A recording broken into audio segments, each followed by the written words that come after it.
ಇವತ್ತಿನ ನಮ್ಮ ಸಮಾಜ ಯಾಕೆ ಹೀಗಿದೆ ಅಂತ ಯೋಚನೆ ಮಾಡಿದಿರಾ? ಆಶ್ಚರ್ಯ ಅಂದ್ರೆ ಇದರ ಎಷ್ಟೋ ಪ್ರಶ್ನೆಗಳಿಗೆ ಉತ್ತರ ನಮಗೆ ಪ್ರಾಚೀನ ಕಾಲದಲ್ಲಿ, ಅದರಲ್ಲೂ ವೇದಗಳ ಕಾಲದಲ್ಲಿ ಸಿಗತ್ತೆ.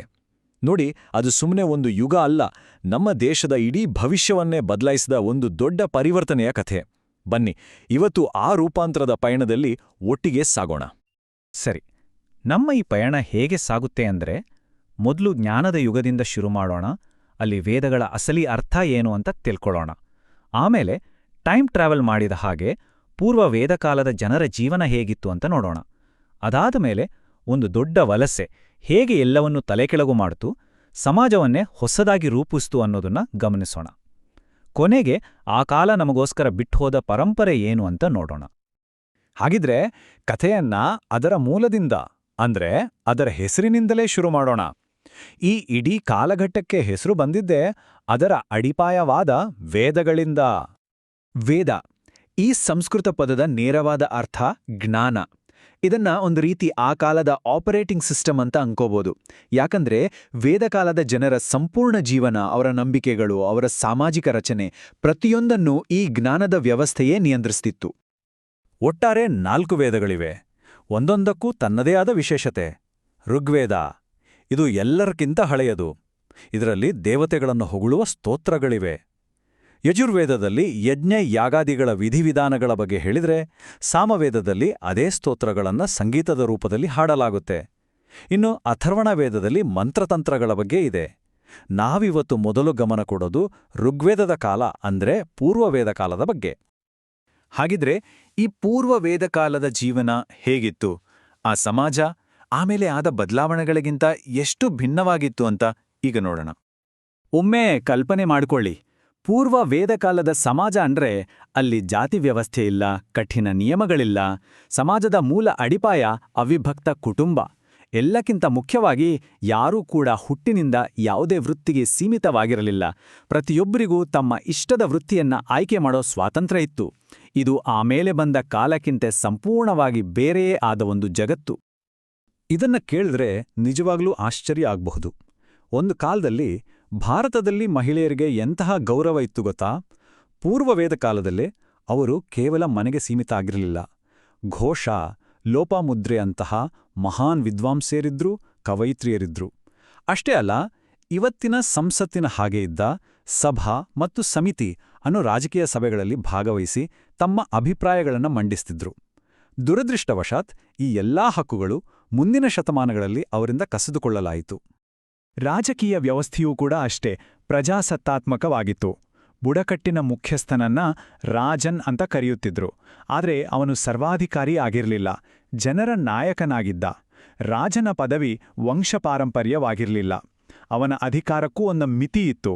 ಸಭಾ, ಸಮಿತಿಯಂತಹ ಜನರ ಕೂಟಗಳು ಅವನನ್ನು ನಿಯಂತ್ರಿಸುತ್ತಿದ್ವು. ಆ ಕಾಲದ ಜನರ ಮನಸ್ಥಿತಿಯನ್ನ ವೇದಗಳ ಈ ಒಂದು ಸಾಲು ಅದ್ಭುತವಾಗಿ ಹೇಳುತ್ತೆ. ಸತ್ಯ ಒಂದೇ, ಆದರೆ ಜ್ಞಾನಿಗಳು ಅದನ್ನು ಹಲವು ರೀತಿಗಳಲ್ಲಿ ವರ್ಣಿಸ್ತಾರೆ ಅಂತ. ಅಂದ್ರೆ ಇದು ಎಂತಹ ಮುಕ್ತ ಮನಸ್ಸು ಮತ್ತು ಸಹಿಷ್ಣುತೆಯ ಸಂದೇಶ ಅಲ್ವಾ? ಇದು ಇವತ್ತಿಗೂ ಅಷ್ಟೇ ಪ್ರಸ್ತುತ.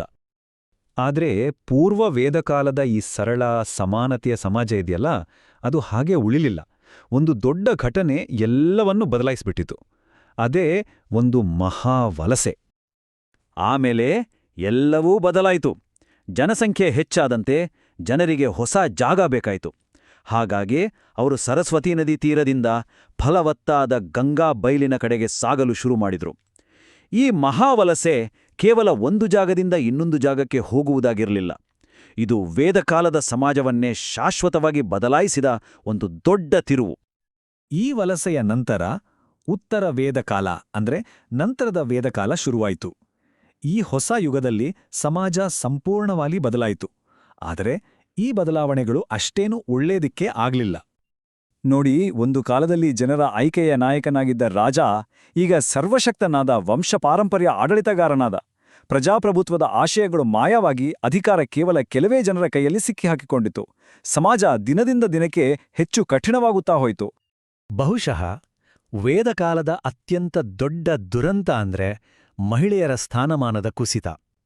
ಯೋಚನೆ ಮಾಡಿ, ಕೇವಲ ಒಂದೇ ಪೀಳಿಗೆಯಲ್ಲಿ ಗೌರವಾನ್ವಿತ ವಿದ್ವಾಂಸಿಯರಾಗಿದ್ದವರು ಕೇವಲ ಆಸ್ತಿಯಾಗಿ ಬದಲಾದರು. ಅವರ ಶಿಕ್ಷಣದ ಹಕ್ಕನ್ನ ಕಸಿದುಕೊಳ್ಳಲಾಯಿತು, ರಾಜಕೀಯದಿಂದ ಹೊರಗಿಡಲಾಯಿತು, ಅವರ ಧ್ವನಿಯನ್ನು ಸಂಪೂರ್ಣವಾಗಿ ಹತ್ತಿಕ್ಕಲಾಯಿತು.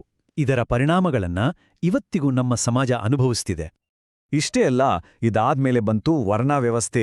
ಇದು ಜನರನ್ನು ಅವರ ಹುಟ್ಟಿನ ಆಧಾರದ ಮೇಲೆ 4 ಭಾಗಗಳಾಗಿ ವಿಂಗಡಿಸಿದ ಒಂದು ಕಠಿಣ ಸಾಮಾಜಿಕ ಶ್ರೇಣಿ: ಬ್ರಾಹ್ಮಣರು, ಕ್ಷತ್ರಿಯರು, ವೈಶ್ಯರು ಮತ್ತು ಶೂದ್ರರು.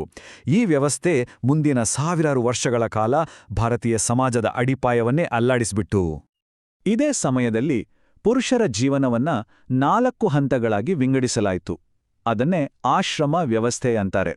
ಬ್ರಹ್ಮಚರ್ಯ, ಗೃಹಸ್ಥ, ವಾನಪ್ರಸ್ಥ ಮತ್ತು ಸನ್ಯಾಸ. ಇದು ಅವರು ಜೀವನದುದ್ದಕ್ಕೂ ಪಾಲಿಸಬೇಕಾದ ಒಂದು ಮಾರ್ಗಸೂಚಿಯಾಗಿತ್ತು. ಆದರೆ ಇಲ್ಲಿ ಗಮನಿಸಬೇಕಾದ ವಿಷಯ ಅಂದ್ರೆ, ಈ ವ್ಯವಸ್ಥೆ ಮಹಿಳೆಯರಿಗೆ ಅನ್ವಯ ಆಗುತ್ತಿರಲಿಲ್ಲ. ಅವರನ್ನು ಈ ಆದರ್ಶ ಜೀವನ ಪಥದಿಂದ ಹೊರಗಿಡನಾಗಿತ್ತು.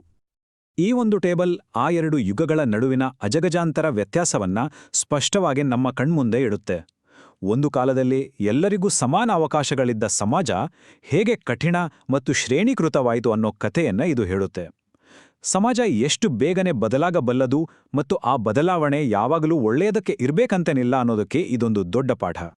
ಇಷ್ಟೆಲ್ಲ ಸಾಮಾಜಿಕ ಬದಲಾವಣೆಗಳ ಮಧ್ಯನೂ ವೇದಗಳ ಕಾಲ ಅಂದ್ರೆ ಬರೀ ಕರಾಳ ಯುಗ ಅಂತಲ್ಲ, ಅದು ಮಹಾನ್ ಸೃಜನಶೀಲತೆಯ ಕಾಲವೂ ಹೌದು. ಅದರ ಪರಂಪರೆ ಇವತ್ತಿಗೂ ನಮ್ ಜೊತೆ ಜೀವಂತವಾಗಿದೆ. ಈ ಯುಗ ನಮಗೆ ಕೊಟ್ಟ ಅತಿ ದೊಡ್ಡ ಕೊಡುಗೆ ಅಂದ್ರೆ ಭಾರತದ 2 ಮಹಾಕಾವ್ಯಗಳು, ರಾಮಾಯಣ ಮತ್ತು ಮಹಾಭಾರತ. ಈ ಕಥೆಗಳು ಕೇವಲ ಮನರಂಜನೆಗೆ ಅಲ್ಲ, ಅವು ನೀತಿ, ತತ್ವಶಾಸ್ತ್ರ ಮತ್ತು ಮನುಷ್ಯ ಸ್ವಭಾವದ ಬಗ್ಗೆ ನಮಗೆ ಇವತ್ತಿಗೂ ಪಾಠ ಹೇಳುವ ಕಾಲಾತೀತ ಗ್ರಂಥಗಳು. ಹಾಗಾಗಿ ನಾವು ವೇದಕಾಲದ ಕಡೆಗೆ ನೋಡಿದಾಗ ನಾವು ಬರೀ ಭೂತಕಾಲವನ್ನು ನೋಡುತ್ತಿಲ್ಲ, ಒಂದು ರೀತಿ ನಮ್ಮದೇ ಪ್ರತಿಬಿಂಬವನ್ನು ನೋಡುತ್ತಿದ್ದೇವೆ.